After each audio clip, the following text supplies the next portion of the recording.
So, good afternoon, and let's get started. What I want to do for about 40 minutes is just go through my book slide by slide, chapter by chapter, just highlighting the content and the meaning of each chapter and how it all runs together as a narrative.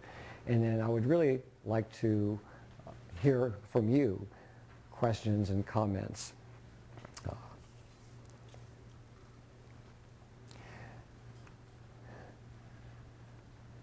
So I actually thought of the title to this book before I started researching it and writing it. It's from a wickedly funny satire by Robert Townsend called Hollywood Shuffle. It's a satire of TV and film stereotypes of African Americans. And Townsend plays an aspiring actor frustrated at the lack of good film roles. Spoiler alert, to this 1987 film, at the end, he walks out, actually during the filming of a role that he's landed portraying a gang leader. And at the very end, we see him in a letter carrier's uniform filming a public service announcement for the U.S. Postal Service. Now, I know the Postal Service would never approve such a gender-specific speech, but he says, with his letter carrier's uniform on, for this 2-minute PSA, "Through rain, sleet, and snow, I deliver your mail. I'm a U.S. postman, and you can be one too. I deliver people's dreams, and more importantly, I have the respect and admiration of the entire community, and that makes me proud. So, if you can't take pride in your job, remember, there's always work at the post office." And we used to joke about that phrase's ironic meaning on that ironic double meaning on the shop floor when I worked as a letter carrier at the West Durham Post Office before I retired early in North Carolina and went to graduate school. Ironic double meaning, I say, because, well, we were already at the post office and there was always work to do. But more than a comedy line, I realized that it was a black folk axiom, okay? And in fact, his grandmother, a couple of times in the film when he protests that he has to audition for these degrading roles, she humps and says, she harumphs and says, there's work at the post office. You know, you don't have to take these roles. So there is that black folk axiom that highlights the significance of postal jobs in black community development. And in fact, a couple of economists, Leah Bouston and Robert Margo, published a working paper in 2007 that they turned into an article in the Journal of Urban Economics 2 years later. Look at what they found. In 1940, postal workers were in the top 5% of the black wage distribution and the 70th percentile of the non-black distribution. So about 14% of all blacks who are in the middle class worked for the Postal Service. And from a footnote, look at this figure. 28%, that's almost a third, had at least some college education. So this was not just anecdotal. In fact, there was a case in Charlotte where that statistic was borne out to an affirmative action case filed in 1972 by Napoleon Chisholm, black letter carrier. This was compared to 5% of the black population as a whole. And so they had more college education than their white peers. Frequently they were studying for medicine, for law, they were in graduate school when they weren't actually working at the post office, or they were trying to make some money on the side while they launched their careers. By 2000, the statistical mean black postal worker still remained in the top 25% of black earners and above the median for the nation as a whole. And this despite the fact that postal pay for years, or let's say decades, was relatively low. In fact, in 1900, with an average of about $818, it really hadn't moved that much since 1879. Of course, getting into the Depression era, it matters a lot, especially when up to a third of the population is unemployed. By 1952, they've actually caught up. When I say they, I'm focusing mostly on craft employees, mainly letter carriers and clerks who make up most postal workers. And they quickly lost ground again. These are averages. When I show a hyphen, that's like low pay to top pay. Before the 1970 postal strike, which I'll talk about later, it took 21 years to reach top pay. After the strike, it only took 8 years. So I was a beneficiary of that strike. Look how much postal workers were making to start in 1969 and early 1970.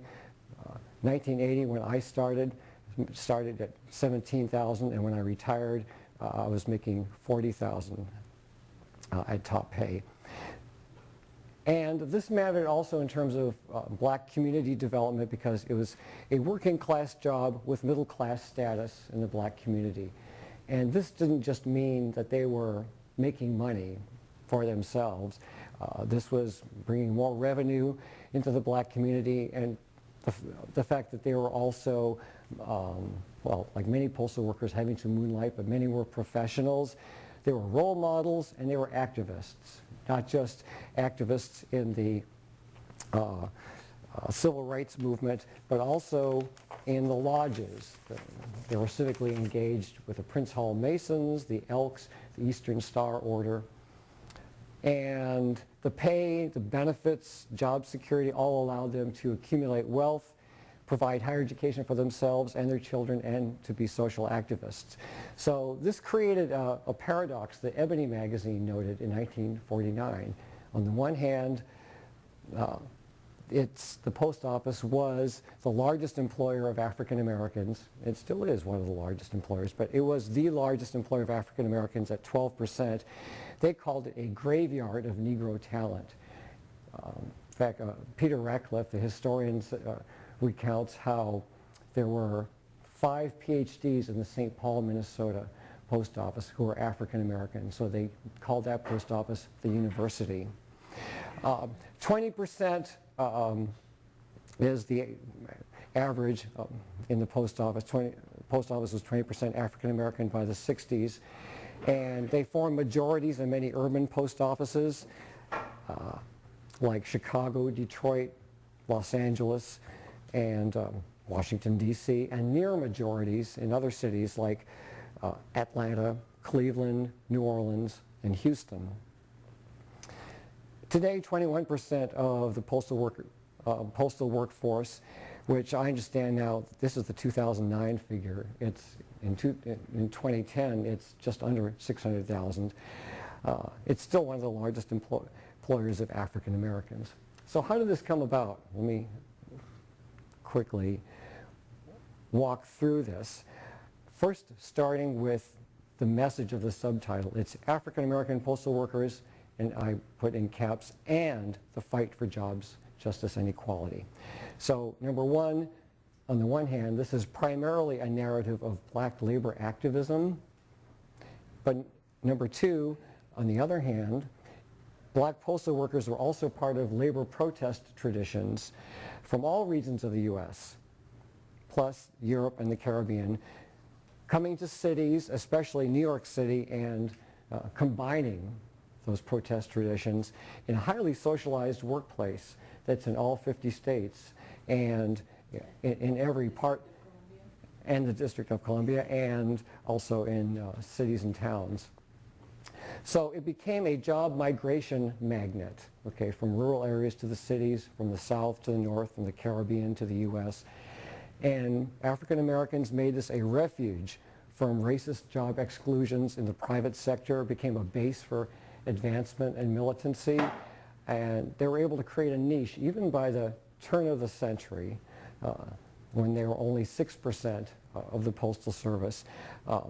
They were creating a base, and I also found that looking at African American activism and their involvement in the post office was a useful lens to examine the history of the post office and its unions.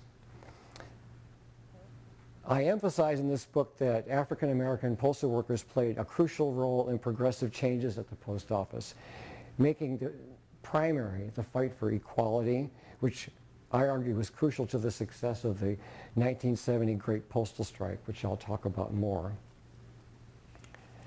So I couldn't find a picture of myself at the post office in my letter carrier uniform.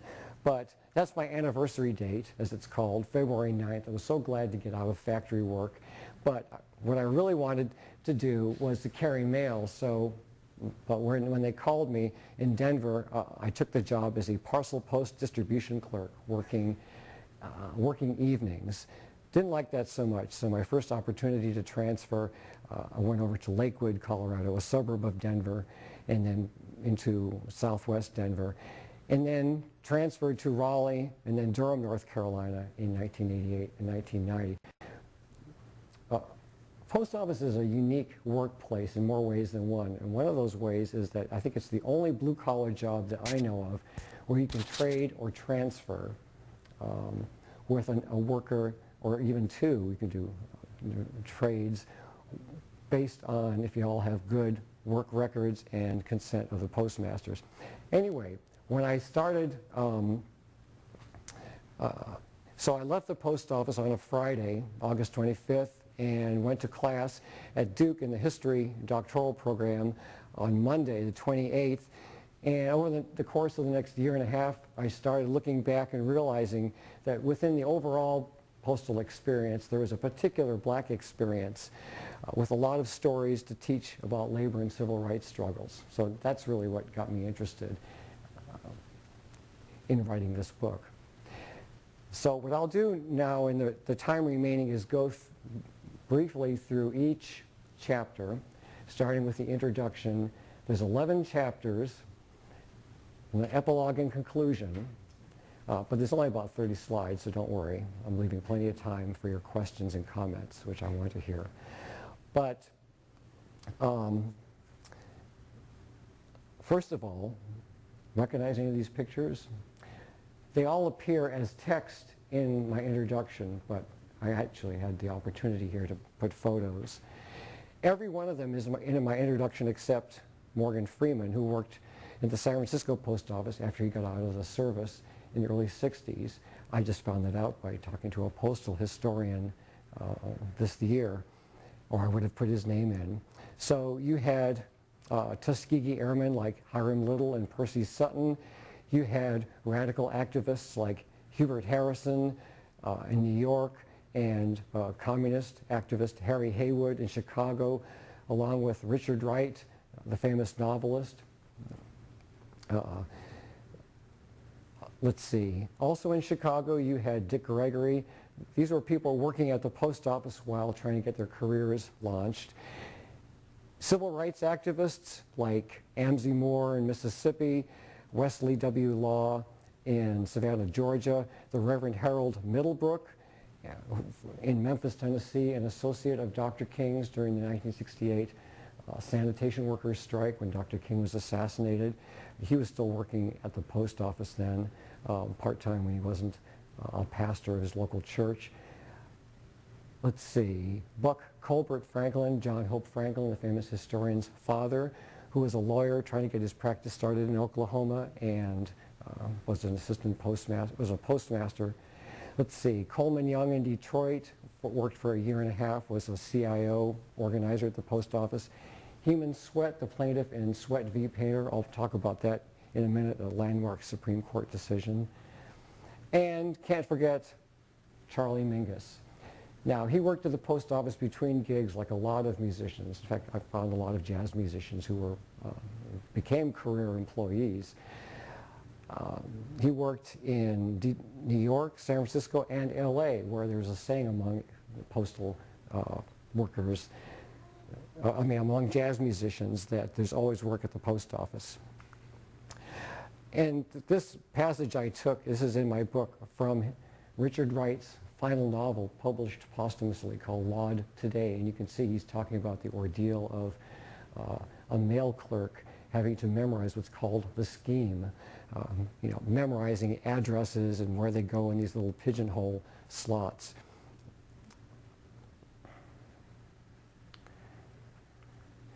So, starting with chapter 1, who worked at the post office before 1940? Because the focus of most of my book is from 1940 to 1970, what I consider the most critical years. Notice the images I have at the top. Toussaint Louverture, the leader of the Haitian Revolution on the left, and the insignia of the National Alliance of Postal and Federal Employees, a historically black union, not exclusive, by the way, on the right. So let's start with 1802, when Postmaster General Gideon Granger convinces Congress that to allow blacks to handle the mail, free or enslaved blacks, would expose them to newspapers and to be able to read about the successful Haitian Revolution and then get ideas that they were equal to whites and therefore they shouldn't handle the mail. So it's written into law. You could say this is maybe one of America's first labor laws. Free white persons only. That is the language that stayed on the books until March 3rd, 1865, with the Civil War winding down, Reconstruction beginning. In fact, that was the day that the first Freedmen's Bureau Act was passed. So by the late 19th and early 20th century, African Americans are now joining unions that are starting up. And to try to avoid the alphabet soup confusion, because there are so many postal unions, even with the few I've selected, at one time I think there were like 14 unions, including supervisors unions. There was the National Association of Letter Carriers, or NALC. That was my former union. I'll just call them the Letter Carriers Union. There was the National Federation of Post Office Clerks, from about, I think, 1906 to 1961, when they became absorbed by the United Federation of Postal Clerks, and then they all became the American Postal Workers Union. I'll just call them the Clerks Union. National Postal Mail Handlers Union, that name hasn't changed since then. So you had the outside workers, the carriers, clerks working inside, distributing the mail, mail handlers unloading, loading trucks, and facing the mail for clerks. And then the historically black National Alliance of Postal Employees, which changed their name to National Alliance of Postal and Federal Employees in 1965. So in Chapter 1, I look at generations 1 and 2. The first generation of black postal workers were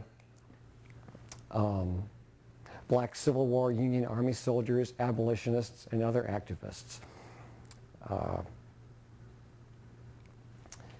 First you had William Cooper Nell, who was a clerk and an abolitionist, the first known black postal worker in the U.S., hired in Boston in 1863 by a white abolitionist postmaster in defiance of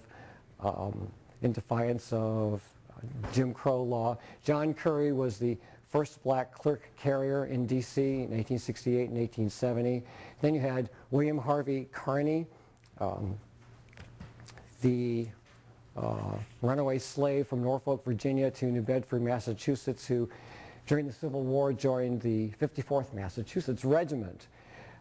He was a flag bearer in the assault on Fort Wagner, South Carolina, and became a letter carrier in 1869. He was the first vice president of the Letter Carriers Branch 18 in 1890. Now, if you notice, he's wearing his Union Army greatcoat over his postal uniform. That picture was taken on his mail route in 1890. Generation 2, these are activists, scholars, and entrepreneurs going into from the late 19th and early 20th century. Wayne Cox and his wife Minnie Cox, together they founded the Penny Savings Bank. Minnie Cox was the postmaster of Indianola. In fact, in 1884, 3/4 of all postal workers were postmasters. So that was a prestigious position. And for that reason, white supremacists tried to force blacks out, harass them, even lynch them. That happened. She was forced out by white mob threats in 1902. You also had people like Hubert Harrison, the black nationalist and socialist leader in New York City. He was a member of the Clerks Union. Ironically, he was fired by postal management friends of Booker T. Washington after having criticized Washington for being an apologist for Jim Crow. He also led study groups, which is common among African American postal workers. who had college education. The Railway Mail Service, starting in 1864 and then changing its name and then finally running out in 1977. Blacks were among the first railway postal clerks. They were increasingly displaced, though, by 1913 as safety conditions improved and attracted more whites. We had more steel cars than wooden cars, fewer crashes. It was a safer job. Whites also began forcing blacks out, and they forced them out of the Railway Mail Association, the Railway Clerks Union. So the Alliance formed initially as, and that's what I'll call them, just the Alliance for short. After they were banned by the Railway Mail Association, they formed their own union. They fought President Wilson's segregation of the post office in 1913, and the photographs that he started using, or that he approved usage of, to screen blacks out a year later. They became an industrial union in 1923, meaning all crafts, and they never discriminated. In fact, up to 1/10 of their members were white. Women have always been members of the Alliance, and by the 60s, their peak, they represented about 1/3 of all black postal workers, many of whom also belonged to other unions. And this photo shows a white railway mail clerk with a catcher arm. When the trains went by, they had been sorting mail in the trains, and it would catch the bags of mail for them to sort and take to the next city. In Chapter 2, I look at how black postal workers led the fight against Jim Crow at home. The Alliance and the NAACP for years had led a campaign to end this discriminatory application photo. And in fact, tomorrow marks the 60th anniversary of President Roosevelt signing Executive Order 8587 that, among other things, banned that photo. So you start to see a surge of black postal jobs up to 12%, from 8%, with the elimination of this photo, along with the labor shortage during World War II, the Fair Employment Practices Committee that African Americans had been clamoring for something to get rid of discrimination in government and defense industry. And black postal workers were at the forefront of anti-Jim Crow activism at the post office, and you had more women hired, and the Alliance was instrumental in getting women hired and keeping them on after World War II. In fact, women played an important role in the post office as workers or as auxiliaries, as it was called, women's or ladies' auxiliary. It was a decidedly masculinist workplace until the late 60s. In fact, you had gendered job registers. So women could take the postal exam, but their name would just be stuck on a registry under women applicants. And someone who was hiring for a particular position could decide that they were just going to be hiring from the male registry, so their name would just die there. Nevertheless, there were women who got through, who were hired, and the Alliance, again, was an early pioneer in hiring and getting women hired. The auxiliaries performed a special function, especially after 1939, when the Hatch Act was passed by Congress that barred government employee political activities. So the auxiliaries were able to do a lot of that political work. And the Alliance's auxiliaries, as this one is pictured, did a lot of civil rights work as well, including voter registration, which a lot of black postal workers did as their civil rights work. In Chapter 3, I look at the early Cold War and the campaign to end Jim Crow in the postal unions, mostly in the South. And this is the same man. This is Heman Marion Sweat, looking over his legal brief that he will be filing in the Sweat v. Painter case, integrating the University of Texas Law School, a successful case. And he was actually the son of James Sweat, who was one of the founders of the Alliance.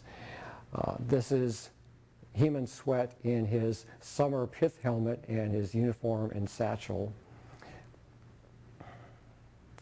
In Chapter 4, I look at and I kind of overlap these dates in chapters.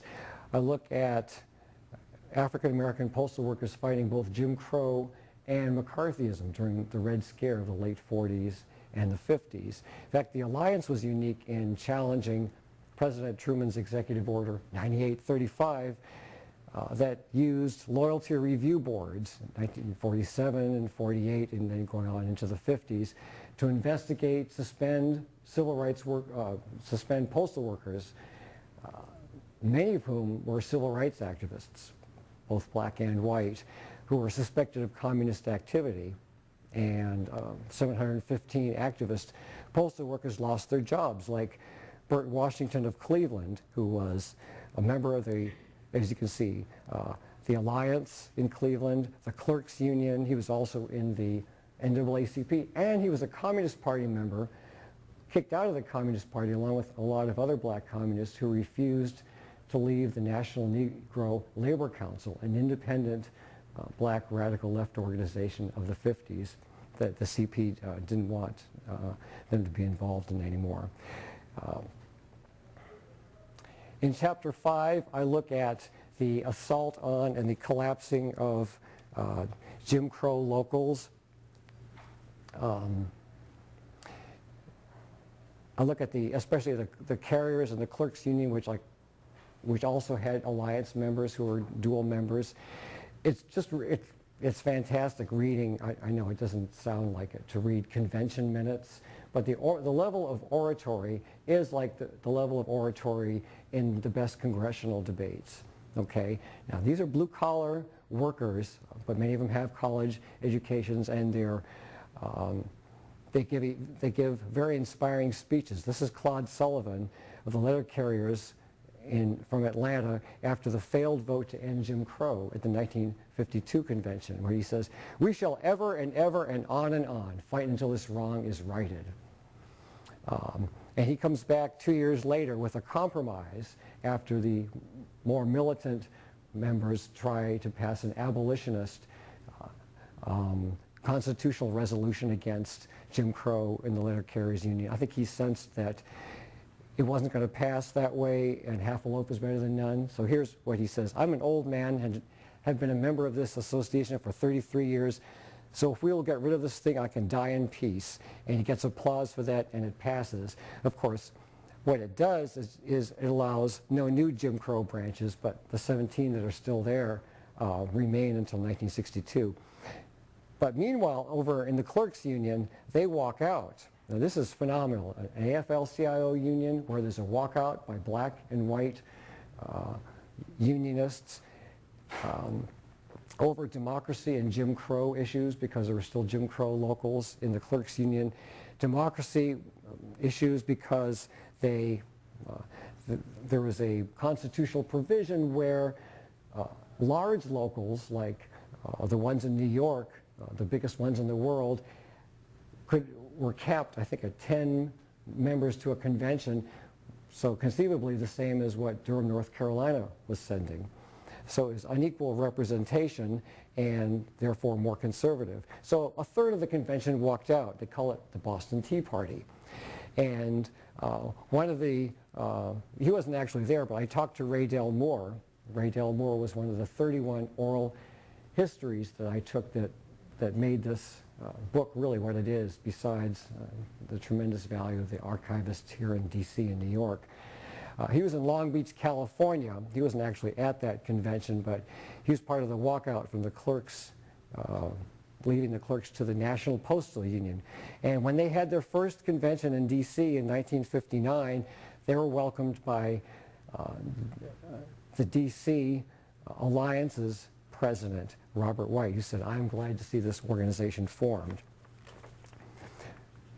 Of course, I'll talk about that in a minute. The NPU became a competitor with the Alliance as a civil rights union. But while they were fighting Jim Crow, African American postal workers were carving social and civic spaces.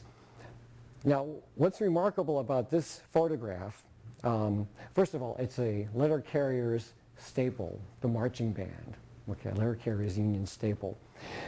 You notice they're all black, This was taken in 1954, and it's the year, remember, the year that the Postal Workers Convention agreed to ban new Jim Crow branches. This came just a few months after the Brown decision.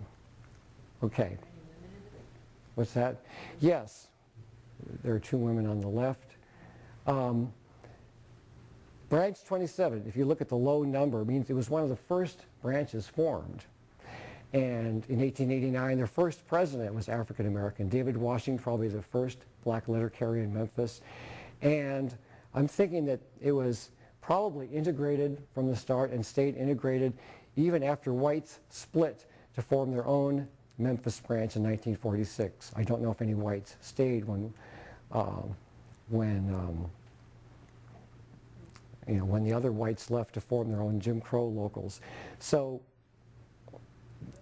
one of the things I found it was interesting in especially studying the letter carriers union, my own former union, was that Jim Crow was not this old tradition that lasted from the turn of the century to the present.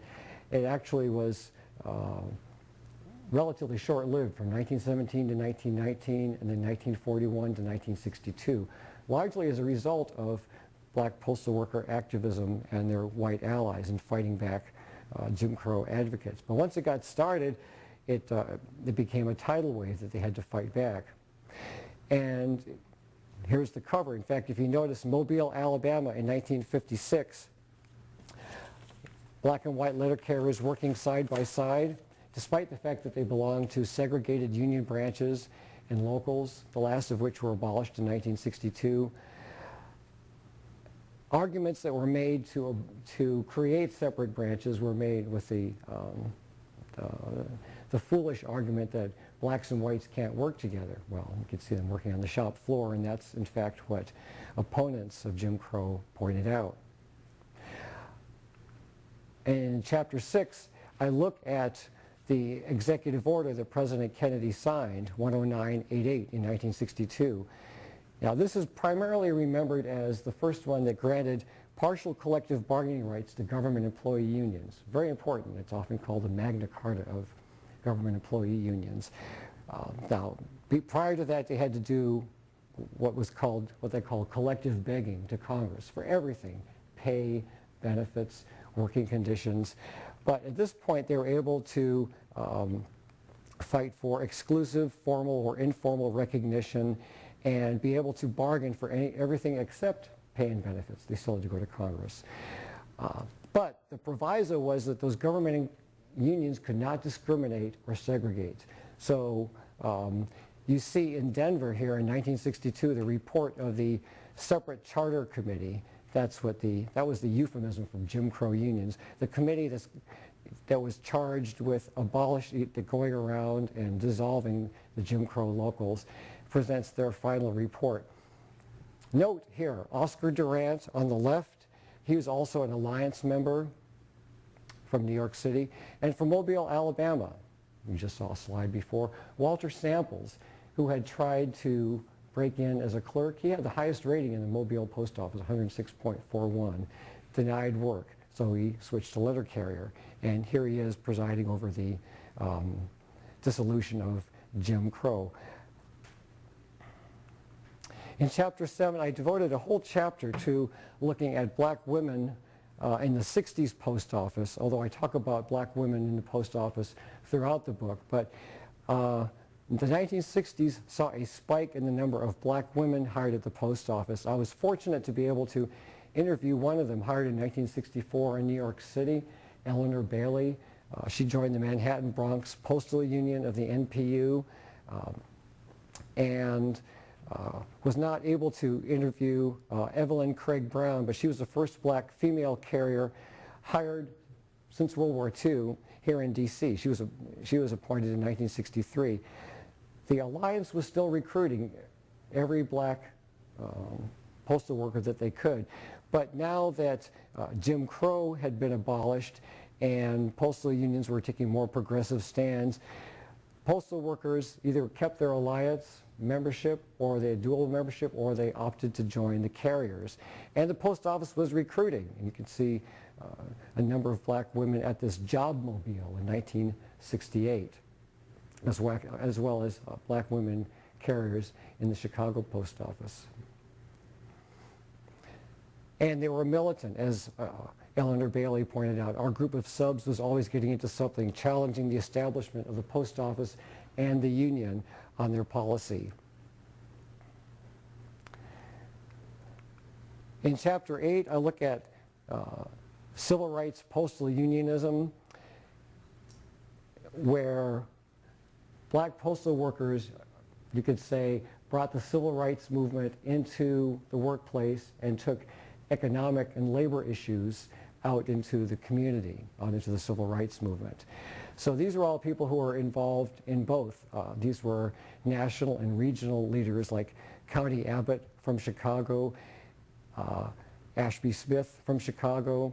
By the way, his picture I failed to point out a minute ago. He was at the signing of Executive Order 10988, along with William Doherty of the Letter Carriers Union.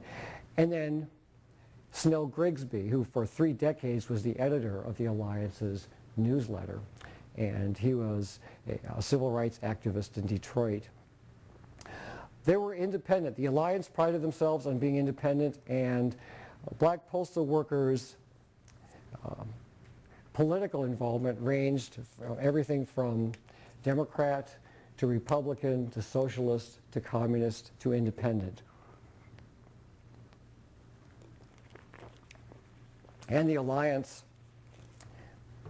I think, really set the standard in the fight for equality at the post office, joined by the NPU in the 60s and later by the Letter Carriers Union.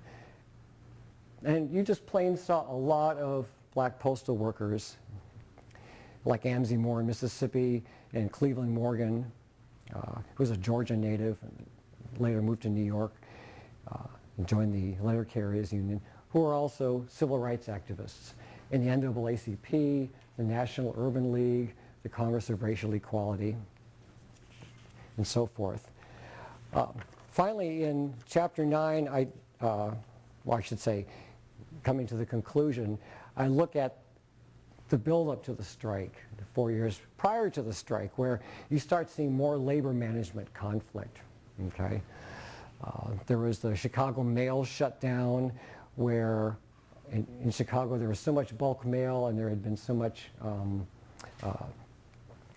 so many cutbacks in hiring that the post office actually froze in Chicago.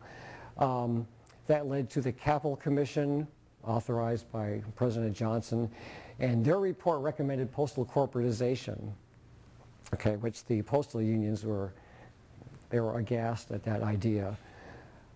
There was a Christmas walkout in 1967 protesting pay and working conditions in Newark.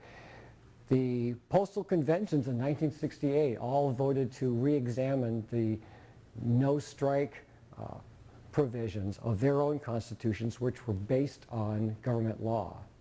So can you see where this is going?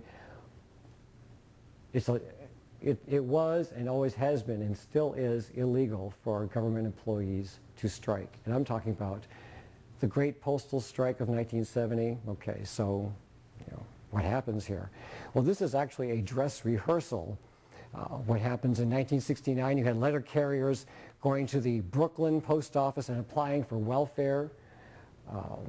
Actually, many postal workers, because they made so little money, because their wages had stagnated, did qualify for welfare and food stamps. What enabled many of them to get by was moonlighting. Frequently in African American families, you'll see dual wage earners where oftentimes the wife is a teacher and the husband is a postal worker. But you also saw in the Throgs Neck and Knightsbridge stations of the Bronx a dress rehearsal wildcat strike in the summer of '69. And And that just lasted for about a week, and they got their jobs back, although not, and actually everybody did get back pay. But postal workers always were going and picketing in front of Congress for pay raises. I argue that that was a kind of dress rehearsal.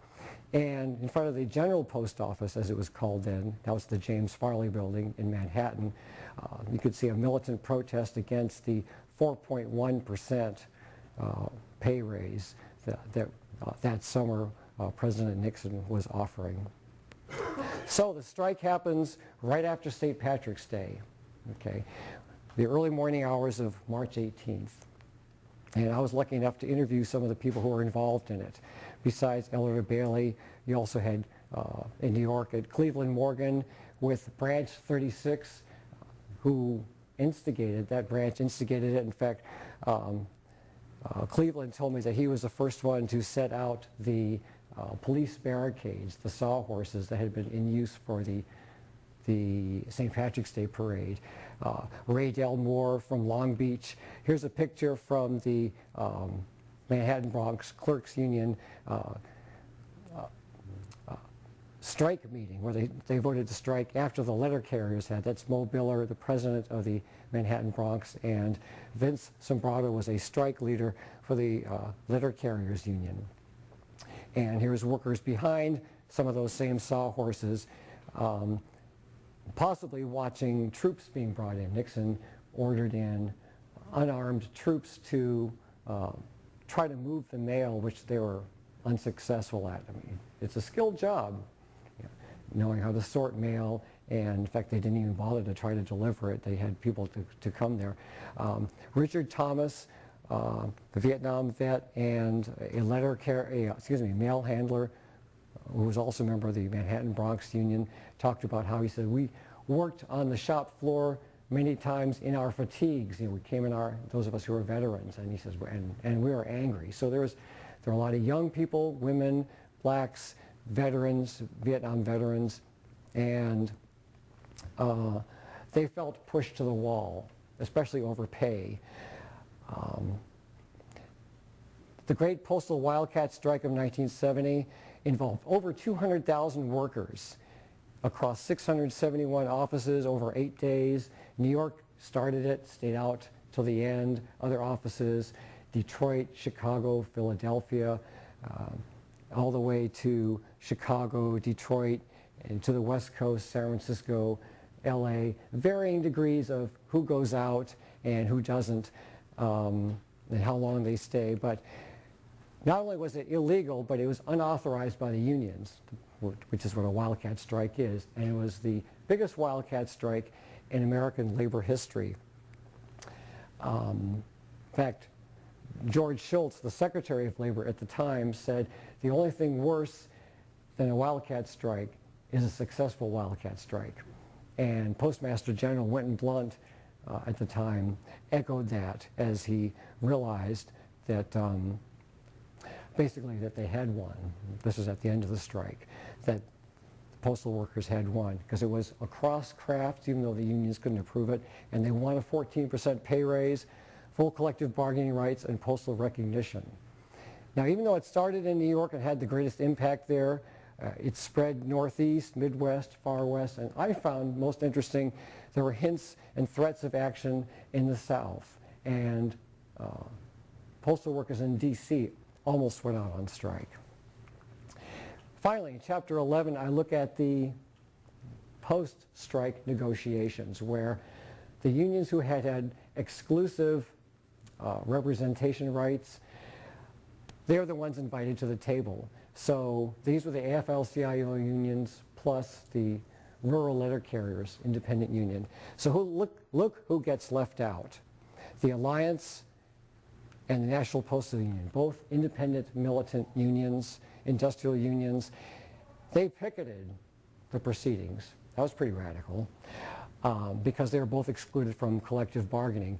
The NPU finally decided that they did not want to be frozen out, and they joined the American Postal Workers Union and collective bargaining by 1971, when the postal reorganization came into effect.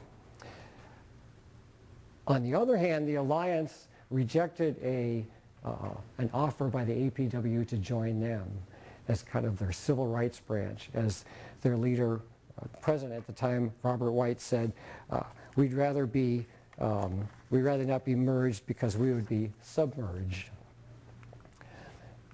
So, in conclusion, and I have a brief epilogue and conclusion in my book, I look at today's paradox. We've got more diversity, equality, and promotions than ever before in the Postal Service and its unions.